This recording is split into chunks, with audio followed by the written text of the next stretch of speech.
Bueno, este año nosotros vamos a volver a un punto donde paramos el año pasado.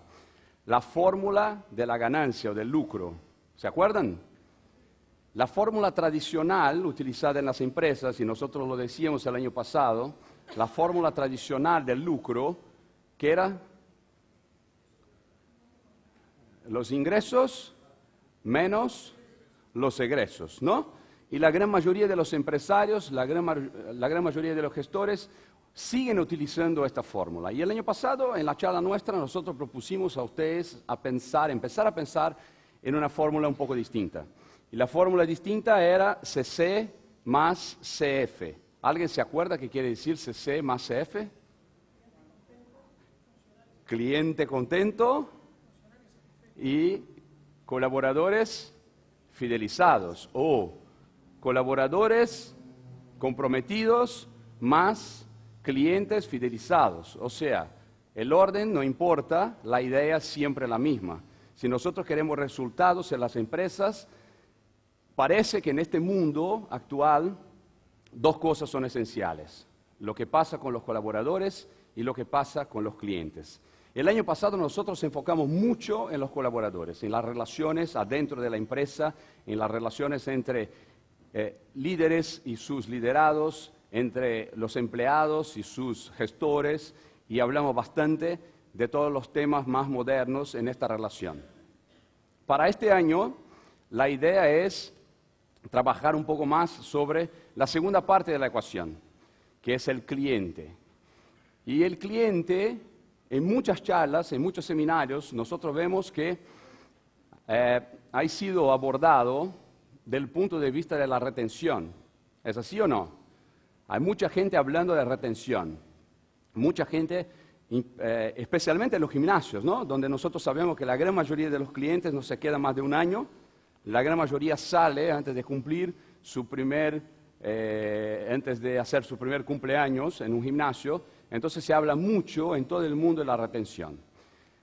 La palabra retención, y quizás alguno de ustedes nunca lo tenga pensado, la palabra retención nos lleva a un racionamiento quizás no ideal. A mí, por ejemplo, yo no sé cómo funciona en español, pero en portugués cuando escucho a alguien hablar de retención, la idea que me viene a la cabeza es una cuerda o una, ¿cómo dicen?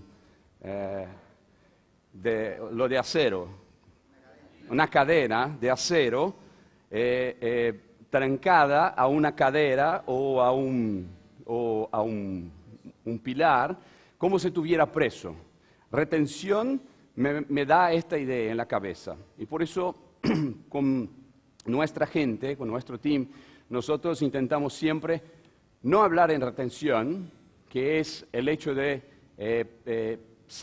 retener al cliente de cualquier manera, con cualquier estrategia, con artimañas. ¿Se dice artimañas en español? ¿Sí? Español no, castellano, perdón. Entonces, nosotros hablamos mucho de la palabra fidelización, ¿no? Pero algo interesante cuando nosotros empezamos a hablar de fidelización es que en la gran mayoría de las cabezas, fidelización tiene un sentido unilateral. O sea, fidelización del cliente significa el cliente ser fiel a nosotros, ¿sí o no?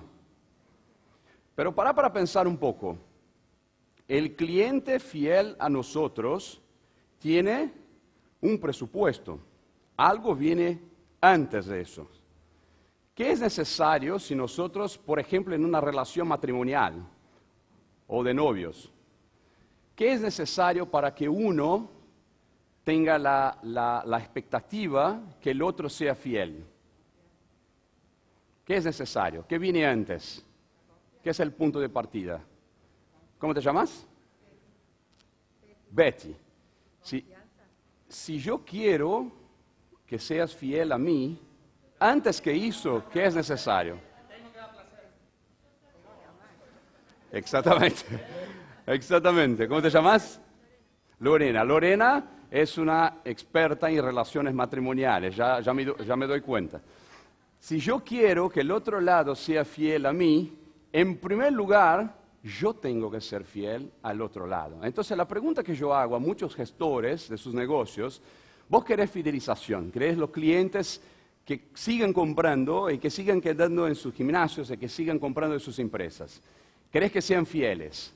La pregunta es, ¿vos sos fiel a ellos? Y nosotros, para ser fiel a alguien, también hay un presupuesto. Yo solamente puedo ser fiel a alguien si hay algo que es como un prerequisito, una precondición. Para ser fiel a Betty, ¿qué es necesario? ¿Qué? A ver, alguien dijo. Conocerla. ¿Cómo yo puedo ser fiel a una persona que yo no tengo la más perra idea de qué se trata? ¿Qué es lo que quiere? ¿Qué es lo que busca? ¿Cómo se siente? Entonces, para nosotros hablarmos de fidelización en el día de hoy, la primera cosa es entender cuáles son los 3 fundamentos de la fidelización. Ese es un razonamiento muy simple, chicos. En 1 hora y media nosotros lo matamos. Es muy simple. Son 3 fundamentos de la fidelización. El primer se dice foco. ¿Qué es foco para ustedes? ¿Quién me dice, quién define qué es foco? Poner la visión sobre algo. Poner la visión sobre algo. Bueno, ¿qué más? Atención. ¿Qué más? ¿Cómo? Segmentar lo que me interesa y lo que no. Perfecto. ¿Qué más? Definir de forma clara lo que usted desea hacer. Determinación. Muy bien. ¿Cómo? Trabajar basado en prioridades. ¿Eso? Muy bien. Todo perfecto. Foco, para tenerlo, es el conjunto de todo lo que dijeran ustedes, hay que elegir. No tener foco es algo que nosotros hablamos el año pasado también y que llamamos de cualquierismo. Cualquierismo quiere decir cualquiera, cualquier uno sirve, ¿no? Cualquier uno. Yo quiero todos los clientes y finalmente no tengo ninguno. Porque es imposible para nosotros en las empresas conocer todos profundamente. Es imposible para un gimnasio trabajar al mismo tiempo con los niños, con las familias, con los jóvenes, con los de moda, con los de más edad, los veteranos, todo al mismo tiempo, conocerlos muy bien, todos al mismo tiempo y querer agradar y satisfacer a todos al mismo tiempo. Foco demanda elegir. ¿Quién es el cliente que yo quiero? Y después de elegir, aprender todo sobre él. Como que, ¿cómo se dice? ¿Mergullo? Buceo, bucear profundamente en su universo. Descubrir su esencia, descubrir exactamente quién es, qué piensa, qué siente, qué valora. Todo eso es, en resumen, descubrir sus necesidades. Nosotros, en algunos seminarios más largos, hacemos siempre un ejercicio con los post-its, con la gente, de preguntarles, ¿por qué has armado tu empresa? O entonces a los profesionales, los profesores, los personal trainers, ¿por qué has elegido tu profesión, tu carrera? ¿Por qué decidiste ser lo que es? Y las respuestas normalmente se comparten, se dividen en 2 grupos. Chicos, perdóname por mi castellano, ¿eh? Estoy un poco desentrenado. A ver, son 2 grupos de respuestas, siempre. ¿Cuál es la diferencia entre los 2 grupos? ¿Por qué armaste tu empresa? Entonces algunos contestan, para ganar plata. El otro, porque me encanta hacer lo que hago, porque yo soy un enamorado del producto que yo vendo. El otro tipo de respuesta dice, ¿por qué yo decidí cambiar la vida a alguien? ¿Por qué yo decidí arreglar un problema que yo entendí que existía? ¿Cuál es la diferencia entre las dos cosas? ¿Dónde está la mirada? Si la mirada está adentro o si la mirada está afuera.